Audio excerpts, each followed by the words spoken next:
So I'm going to add something to what you just said, and then I'm going to ask you for your opinion on it. Because you've mentioned a number of times that there's nothing more important than the voice of the customer that we need to be representing, right?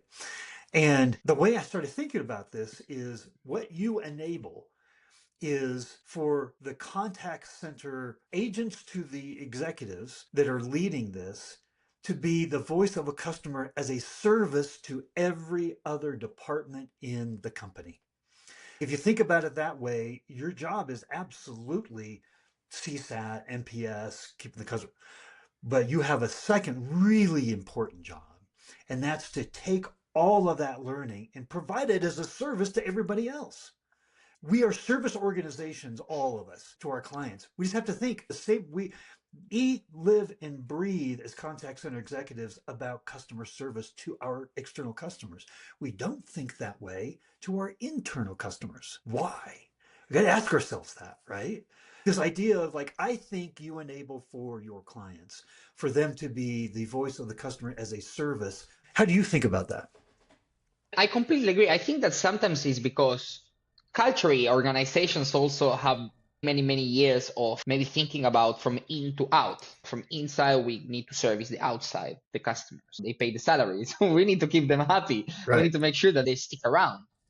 But because of that, we need more data to be able to do that job better. And that goes also to be able to have the data that we need at hand to answer the right questions to them. I don't even touch about that because it's not the area that I'm working with in AI, but there's so many things that we can now leverage, a new technology that is actually helping us to change the way we think about contact centers and customer facing teams. Like you said, I love what you said, servicing also the other side, which is the internal customers, let's call it. So not everybody in the team, I think, should be allocated to do both, because sometimes time is also not limitless, and we have a certain amount of time and we need to do as much as we can with the customers. Right. But as a new technology help us to have more time in our hands, yes, while providing a great customer service, we can take advantage of that time to better understand the data and to better make recommendations that help us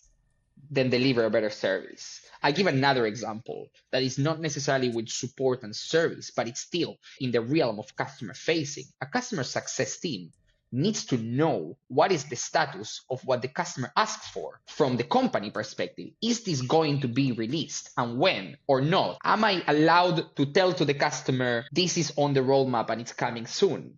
Actually, it also applies to support and contact centers, I believe, because we need to have visibility on this.